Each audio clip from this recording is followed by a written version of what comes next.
Hi guys, so I'm back with a advice video for a lot of people who I know are going back to college this week. Uni starts later on, so you guys are still enjoying, and I know secondary school pupils are starting like the end of this week, middle of this week. So yes, I'm here to just give some brief tips and tricks on what I did and how that kind of helped me through. I'm so sorry, I'm really hungry.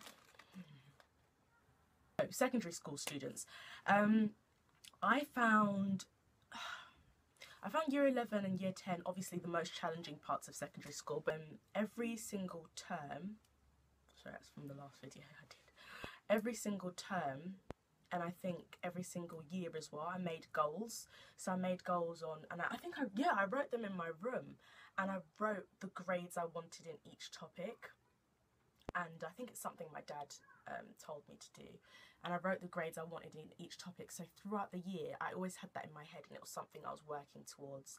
And little things that helped me were spotting what subjects I was weaker in, and then what I would do is that I would actually go on the website for, I know you guys have like exam boards, I would go on the website for the exam boards and I would look at the specification for my subject. Obviously go to your teacher and make sure you've got the correct specification, because things like biology and chemistry and English lit and stuff, they differ from school to school. So even though it's got the same AQA, for example, American students must be so confused about this. But if you've got a specification, look at it, and basically your specification, get the correct one. It will tell you everything you need to learn to literally get an A, everything you need to learn to get a B, and it's literally like a checklist. And I used to use it as a revision tool, so I'd print it off and I would lay it side by side by my notes, and I would look at the specification and make sure that whatever was in there was in my notes as well, and I would revise from there. Revision tips. I learn best visually and through hearing. So in university, you can apply this to school as well. I don't know if they let you use phones though, but I would record my lectures in uni and I would listen to them, so that would help me remember. But if you learn visually, then I would say posters, flashcards, you know, like having drawings next to things helps you remember, especially if it's like science, because science is very visual based, like you're looking at atoms and all that kind of stuff. So definitely get posters if you're visually inclined. Sorry about that. Basically, I would, for anything else, for people who hear best and stuff like that, I would say go on Google and literally type in what kind of learner I am, find out what kind of learner you are, and then start researching on how you learn best. Because at the end of the day, if you learn best through hearing, you spending 10 hours reading a book is not going to help you. So that's one important thing that I did. I would say always go to teachers for help, always, always, always, and never ever feel afraid to ask a question, even if it's stupid. The people in my class who asked the stupidest questions and who asked the most questions always got the better grades, because at the end of the day, you will never be confused, because when you're confused, you would ask a question and you would get the answer, and then you would just move on to the next topic. Whereas someone who's not answering a question, they're just going to keep it to themselves and they're just going to be stuck. And a lot of those tips, they apply to college students as well. Now for college students, just letting you know, college from secondary school is a massive gap. You probably aren't prepared unless you've got like an older brother or sister. And the best way to defeat that jump is to hit the ground running. So as soon as you jump from GCSE to A-level, literally hit the ground running. As soon as you get lectures, start going to the library. Literally, you should start going to the library in the first week. Now, I'm not telling you to be a big geek. I'm just telling you to avoid getting E's and U's, which you will get at the end of, in July, if you don't hit the ground running. You're just not prepared. Like, you will see this on the news and everything. A-levels is a huge jump from GCSE. It's a lot harder. It requires a lot more time. Now, a few tips that helped me do really, really, really well. I tweeted this year, and I think last year as well, just to encourage people and let people know that, I'm sure you subbies know it anyway, but in A-levels, no, in AS, I got a B, an E, a U and a D. and I was completely heartbroken. And what I did was that I dropped maths, which I got a D in. I had to drop chemistry as the school's standards, because if you got a unit, you can't take it again for A levels. So I was literally left with 2 A levels. General studies was mandatory for everyone, so that was my 3rd A level. And as a 4th one, I took AS history, and I knew I would be good at it because I'm really good at English. So that's how I was then able to move from BEDU to an ABBC. I got an A in history, the AS.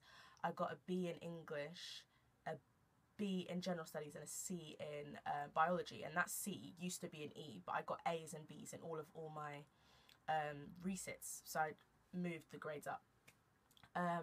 Now what I did to move those grades up so much was that in college, what they recommended to us, now I don't know about your colleges, but what they recommended to us was that you spend 4 hours outside of lectures and seminars and whatever you guys have, classes basically, 4 hours per subject.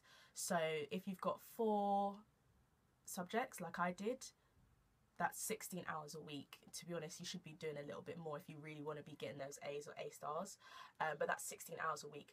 Yes, it sounds a lot, but it's really not. I've heard people complain about this and it really started to irritate me. If you want the grades and if you want to get into a good uni or just get into a uni, you've got to put the work in. You can't just sit around and be doing 8 hours a week. That's not funny. That's literally the amount of time you probably spend watching shows every week. You need to be spending 16 hours plus. And basically what that's going to enable you to do is really understand your topic, and trust me, that's going to get you the B's or the A's.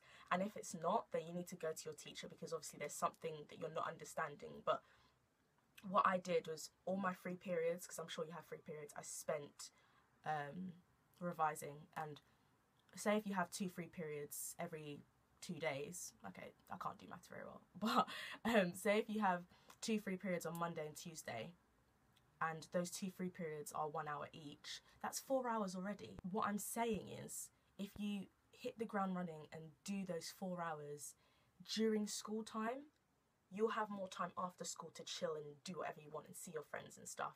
What I did was I specified Sunday definitely as a day of rest. Saturdays usually, but sometimes like I had a test, so I couldn't. But if you're really clever, you could actually have the whole weekend to yourself and study just a little bit every day after school. And trust me, it will work and it will build up and you will get better. One thing is also to, now with university it's a little bit different, it's a different environment. The jump isn't as big as A levels to university. It's slightly similar in the way everything works, and in first year they do give you a lot of help and they kind of baby feed you, so it's not as bad as it is in AS. In first year though, some things that I did, and I wish I did do also, is definitely start going to the library as soon as you can. I wouldn't say the first week because you've got freshers week and it's a new environment, so you need to soak that in. But definitely start going to the library as much as you can. Like, I know in first year you just want to have fun. I was there, and because I didn't go to the library as much, that affected my grades. So go to the library as much as you can.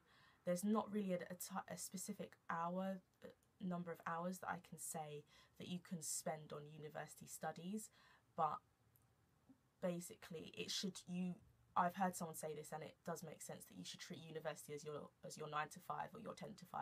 So have lessons and then revise until 5 o'clock and have the evening to yourself. Now that doesn't work for everyone, but either way the principle still stands of basically devote most of your time to your studies. You need to treat it like a job, and if you don't, you will fall behind. Always go to your lectures and your seminars. If you don't, you will fall behind and you'll get confused. Make friends on your course. Don't be a sissy and a diva and be like, I don't need friends here. Yes, you do, trust me.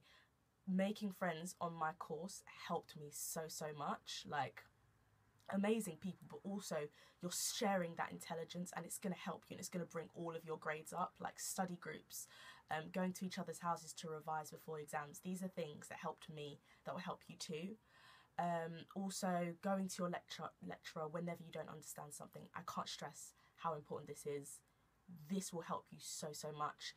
Going to your lecturer with past paper exams for them to look over, for them to mark, sending your lecturers and your teachers past examination papers, or even essays that you've written yourself, assuming that you do a written type subject. But basically getting as much help from your lecturers as you possibly can.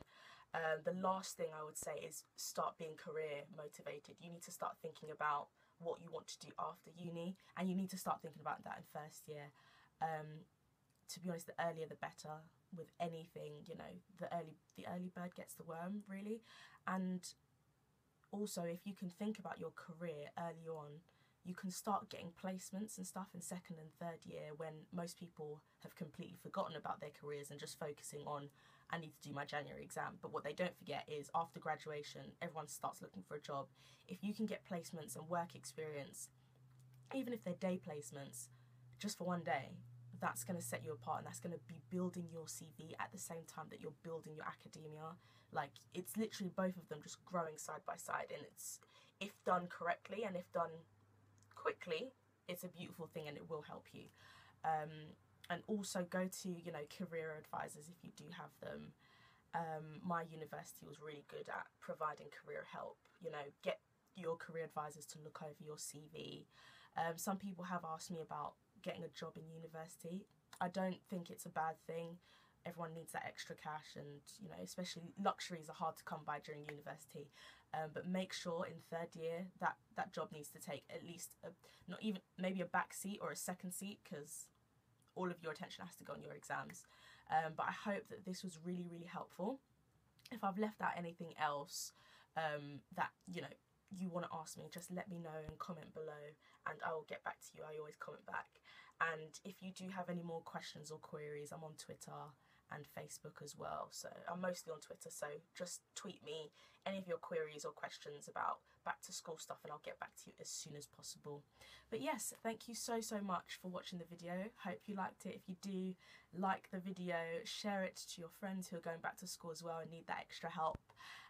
Favourite and subscribe, and there will be another video next week.